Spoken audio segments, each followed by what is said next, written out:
Hello viewers, मैं हूं विजय और आप देख रहे हैं बैंको कैरियर एकेडमी के यूट्यूब चैनल को, जिस पे आप सभी व्यूअर्स का हार्दिक स्वागत है। आज है 14 मई 2021। टाइम्स ऑफ इंडिया के एडिटोरियल का अपन जो है वो यहाँ पे चर्चा करेंगे। इससे पहले जो है वो आज जो है वो दो महत्वपूर्ण जो है वो डे हैं। ईद भी आज मनाई जा रही है और परशुराम जयंती भी है। तो आप सभी मेरे मुस्लिम भाई बहनों को ईद की बेहद मुबारकबाद। आप जो है वो यूं ही अपनी जगह स्वस्थ रहें, खुश रहें और इस पवित्र त्यौहार को जो है वो घर बैठे ही जो है वो मनाएं। और ईश्वर से दुआ करें कि जल्द ही इस महामारी से जो है वो अपन सबको जो है वो मुक्ति मिले।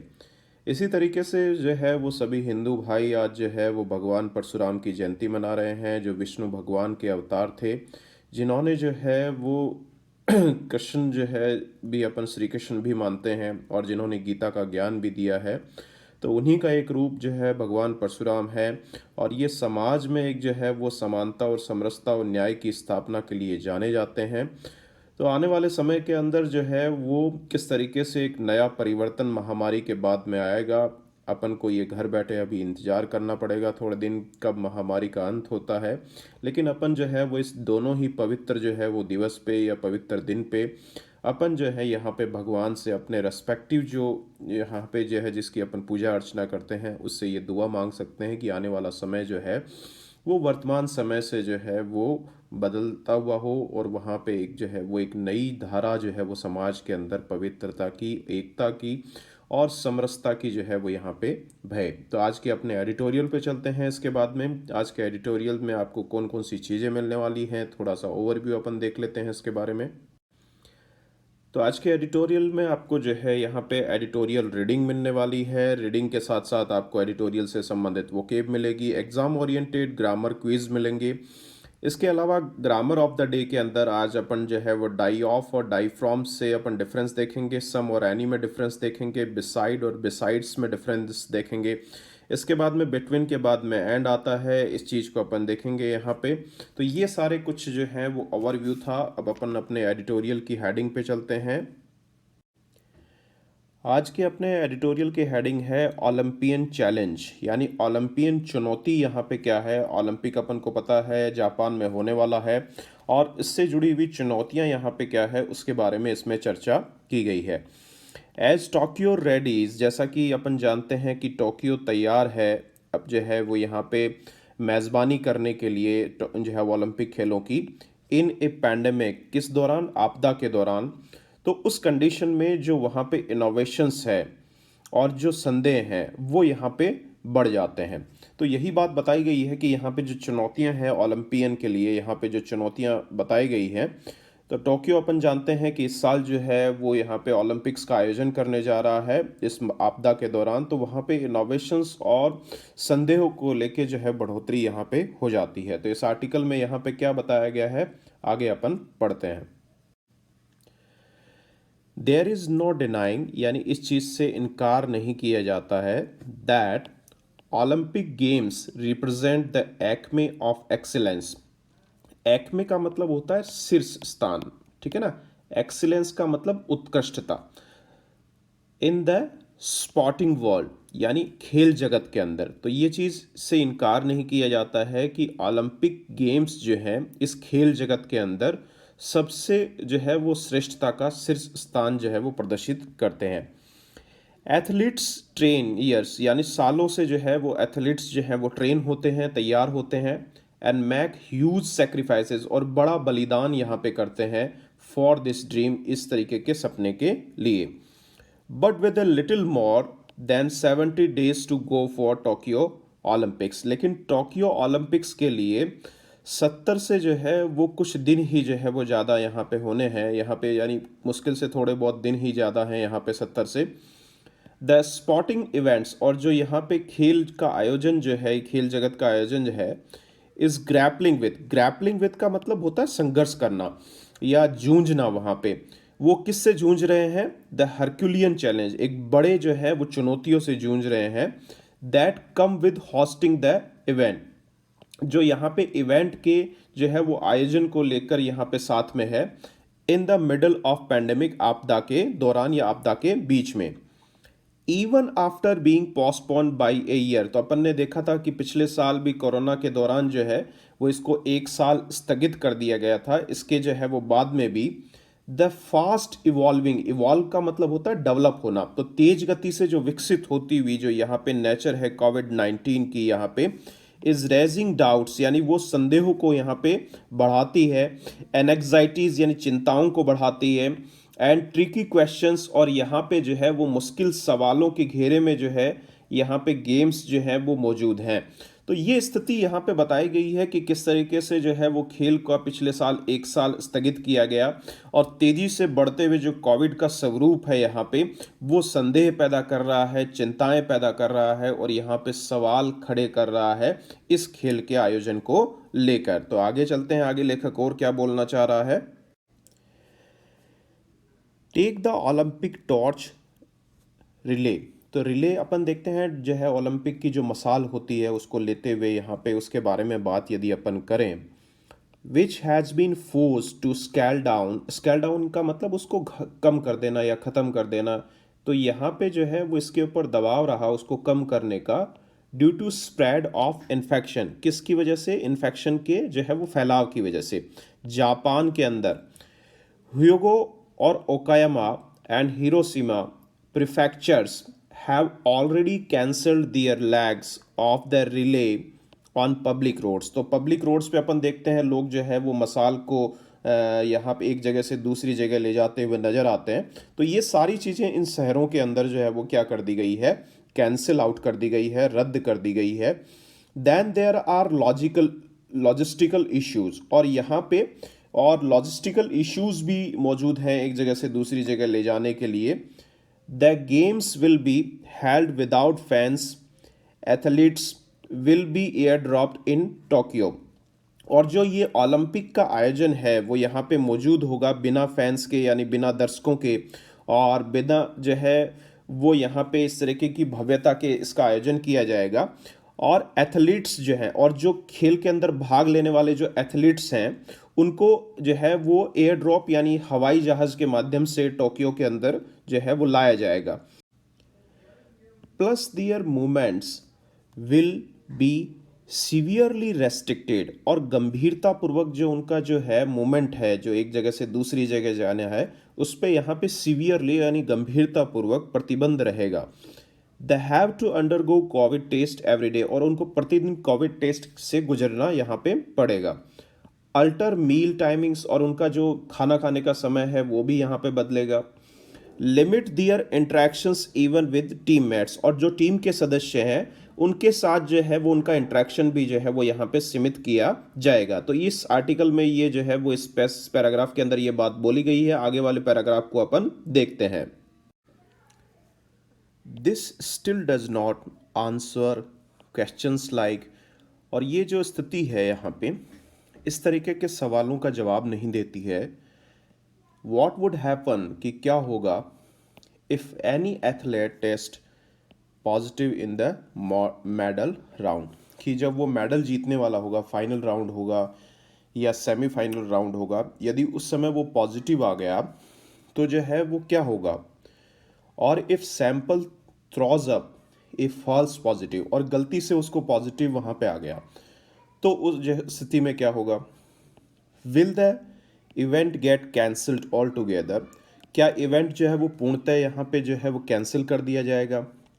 Will infected athletes be replaced, या उसको उनको रिप्लेस किया जाएगा किसी दूसरे खिलाड़ी के द्वारा। If so how will the replacement work, और यदि रिप्लेसमेंट होता है तो उनको किस तरीके से रिप्लेस किया जाएगा। For Indian athletes it is proving to be a tough ask. देखो यहाँ पे टफ आस्क का मतलब होता है कठिन कार्य, है ना। तो ये भारतीय एथलीट्स के लिए ये एक जो है वो काफ़ी मुश्किल भरा कार्य जो है वो सिद्ध हो रहा है। इवन बिफोर इट बिगिंस, यानी इसके जो है वो प्रारंभ होने से पहले, यानी ओलंपिक की शुरुआत होने से पहले ही भारतीय खिलाड़ियों के लिए ये मुश्किल पैदा कर रहा है। As shuttler Saina Nehwal and Kidambi Srikanth found, उन्होंने पाया when the Singapore Open qualifying event, जब क्योंकि देखो ओलंपिक के लिए क्वालिफाई करने के लिए दूसरे खेलों में पार्टिसिपेट करना पड़ता है, तो उन्होंने क्वालिफाइंग जो सिंगापुर ओपन जो है क्वालिफाइंग इवेंट था उसको कैंसिल कर दिया गया था कोविड की वजह से, हिटिंग दियर ओलंपिक प्रॉस्पेक्ट। और इन्होंने जो है वो उनके ओलंपिक प्रॉस्पेक्ट के ऊपर पानी फेर दिया, क्योंकि जब क्वालिफाइंग गेम ही कैंसिल हो गया तो वो किस तरीके से पार्टिसिपेट करेंगे ओलंपिक के अंदर। Add to this travel restrictions for Indian national, और भारतीय नागरिकों के लिए जो यहाँ पे ट्रैवल जो सीमाएं लगाई हैं या प्रतिबंध लगाया गया है उन नागरिकों के ऊपर कि भाई भारतीय नागरिकों को यहाँ पे नहीं आने दिया जाएगा, which could make even physically reaching the games A complicated task. और उन जो है वो इस तरीके से ओलंपिक खेलों तक जो है भारतीय खिलाड़ी कैसे पहुंचेंगे, ये एक मुश्किल भरा जो है वो कार्य यहाँ पे हो सकता है। While Japan is Indeed A high tech nation, अब अपन जानते हैं कि जापान जो है उच्च तकनीकी वाला जो है वो देश है वस्तुतः, with the resources to host a novel type of Olympic, यानी ओलंपिक को एक नए तरीके से जो है वो आयोजित करने के लिए संसाधनों के साथ। Many of its people are understandably questioning why the event is necessary, यानी इसके देश के अधिकांश लोग जो हैं ये सवाल खड़ा कर रहे हैं समझदारी पूर्वक, या पूछ रहे हैं कि भाई इस इवेंट की जो है वो इतनी महत्वता या नेसेसरी जो है वो क्यों है इस आपदा के दौरान। तो यानी दोबारा उसके नागरिक ये चाहते हैं कि इसको पोस्टपोन कर दिया जाए या फिर आगे किसका दिया जाए। तो ये आज का एडिटोरियल था। अब इससे जुड़ी हुई अपन वोकेब देखते हैं कि आज कौन सी वोकेब जो है वो नई इससे जुड़ी हुई है जो आपको एग्जाम की दृष्टि से भी इम्पॉर्टेंट है। आज का पहला शब्द है ग्रैपल विद। देखो ग्रैपल विद का मतलब होता है किसी चीज़ से जूझना, है ना, जूझना या फिर किसी के साथ संघर्ष करना, लड़ाई करना, या किसी के आमने सामने खड़े रहना। हरक्यूलियन का मतलब जो है वो बहुत ताकतवर होता है। इंडीड का मतलब वास्तव में या सही तरीके से। होस्ट का मतलब जो है वो आयोजन करना। एक्मे का मतलब जो होता है शीर्ष या क्लाइमैक्स बोलते हैं। ह्यूज का मतलब बहुत बड़ा। एनेक्साइटी का मतलब चिंताएं होता है। रिले का मतलब किसी को पास करना या जो है वो हैंड ओवर कर देने के लिए भी आता है। और सीवियरली का मतलब होता है गंभीरता से। तो ग्रैपल विद यहाँ पे जो है वो किससे जुड़ा हुआ है, विद स्टैंड से जुड़ा हुआ है। हरक्यूलियन का मतलब बहुत ताकतवर या पावरफुल के लिए है यहाँ पे। इंडीड का मतलब होता है वास्तव में या रियली या फिर ट्रूली अपन बोल सकते हैं, तो ये ट्रूली इससे जुड़ा हुआ है। होस्ट का करना मतलब किसी को आयोजन करना या किसी का प्रबंधन करना भी हो सकता है, तो मैनेजर अपन बोल सकते हैं। एक्मे का मतलब होता है क्लाइमैक्स या शीर्ष जो है या उच्च दर्जे का जो है, तो क्लाइमैक्स इससे जुड़ा हो सकता है।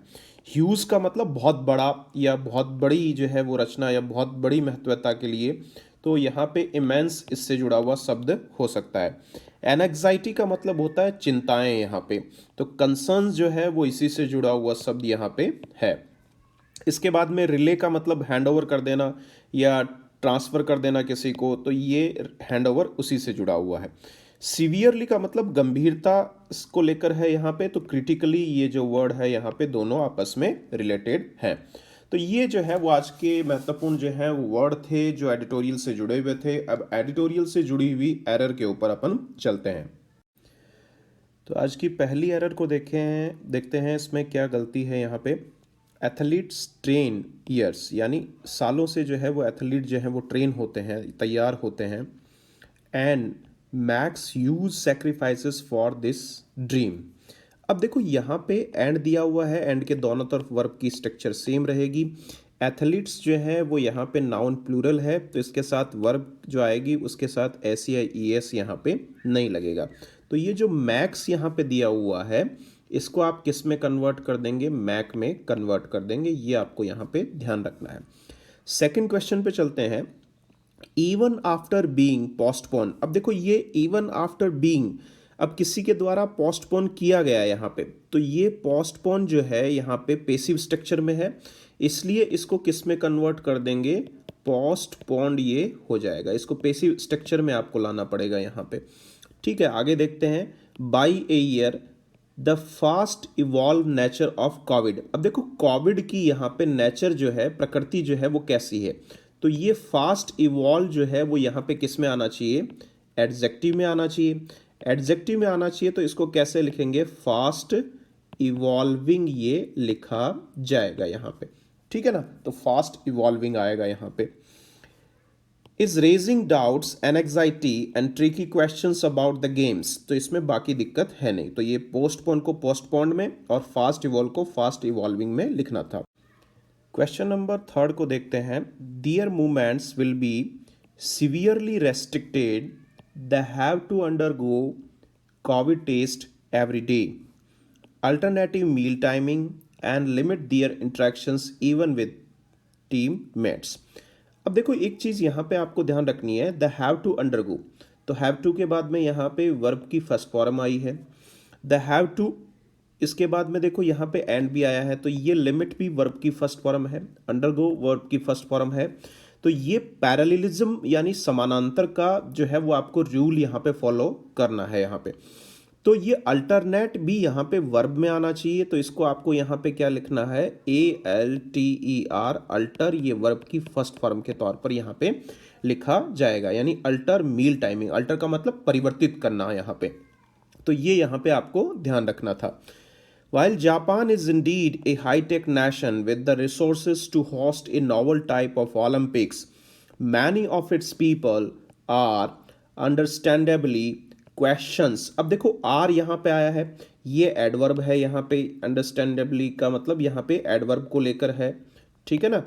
तो ये यहाँ पे क्वेश्चंस नहीं आएगा, इसको आपको जो है वो किस में कन्वर्ट करना पड़ेगा, आपको वर्ब में लाना पड़ेगा, और ऐसी वर्ब जो आईएनजी वाली स्ट्रक्चर में रहेगी। तो क्वेश्चंस को आपको किस में कन्वर्ट करना पड़ेगा, क्वेश्चनिंग में कन्वर्ट करना पड़ेगा। तो इसलिए यहाँ पे ये चेंज हो जाएगा। तो आर के बाद में ये जो है क्वेश्चनिंग की, ये यहाँ पे ये LY वाली स्ट्रक्चर जो है वो एडवर्ब बता रहा है यहाँ पे, और ये आर यहाँ पे हेल्पिंग वर्ब का काम कर रहा है। Y the event is necessary, तो ये यहाँ पे पूरा स्ट्रक्चर बाकी सही हो जाएगा आपका। तो ये एरर थी यहाँ पे। तो इसी तरीके की एरर आपको एग्जाम में पूछी जाती है, थोड़ा सा आप जो है वो कंसेप्ट यहाँ पे ध्यान रखेंगे तो आराम से एरर जो है वो आने वाले एग्जामों में आप सही कर सकते हैं। इसके बाद में grammar concept of the day पे चलते हैं। आज महत्वपूर्ण कंसेप्ट मैं आपको बताने जा रहा हूँ, जो अलग अलग तरीके से महत्वपूर्ण है, आपके एग्जाम में भी पूछी जाती है। जब आप डिस्क्रिप्टिव इंग्लिश लिखते हैं तो उसमें भी आपको यहाँ पे ये ध्यान रखना है। तो आज की पहली grammar concept of the day है डाई ऑफ और डाई फ्रॉम में डिफरेंस क्या है। देखो यहाँ पे डाइड के साथ जब फ्रॉम आ रहा है, अपन देख रहे हैं सेंटेंस में, तो वो किसी कारण को बता रहा है। जैसे स्टारवेशन भुखमरी है, कार एक्सीडेंट है, बहुत ज़्यादा ओवरलोड से काम वहाँ पे किया गया, ओवरवर्क किया गया, उससे वहाँ पे देहांत हो गया, या खून की कमी थी उसकी वजह से मर गया। तो ये सारी स्थितियाँ कहीं ना कहीं कारण को निरूपित कर रही हैं। तो आपको ये ध्यान रखना है कि डाई के साथ जब फ्रॉम आता है तो वो किसी ना किसी रीज़न को यहाँ पे निरूपित करेगा, लेकिन जब डाई के साथ ऑफ आएगा तो वो निश्चित तौर पर किसी न किसी बीमारी को निरूपित करेगा। यही बेसिकली कंसेप्ट यहाँ पे चलता है, इसी के बारे में कई बार एग्जाम में सवाल पूछ लेते हैं। तो डाई ऑफ आएगा तो यहाँ पे जो है वो ये किसी न किसी बीमारी को निरूपित करेगा।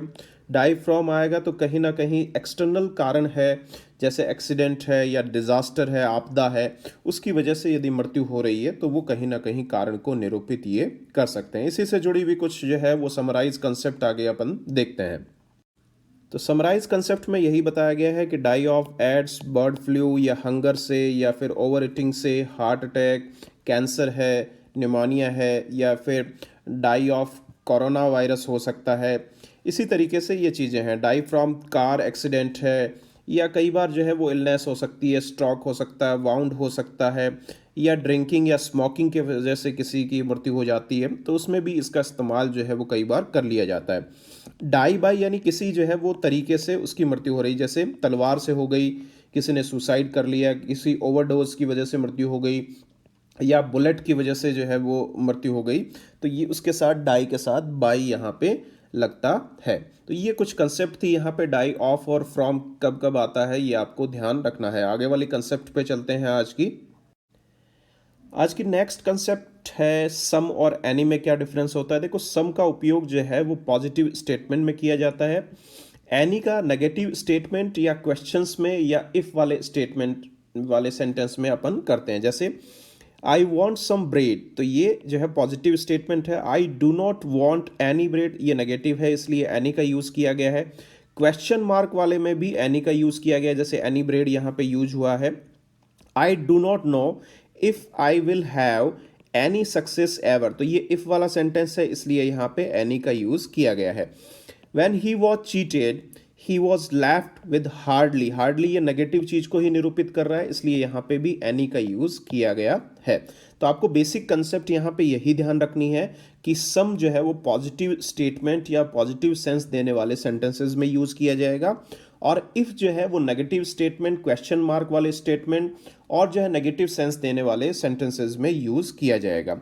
अब इस कुछ नियम के जो हैं वो यहाँ पे इन नियमों के कुछ अपवाद भी हैं। सेंस ऑफ इनविटेशन और रिक्वेस्ट के केस में जो है वो किस तरीके से चीज़ें बदल जाती हैं।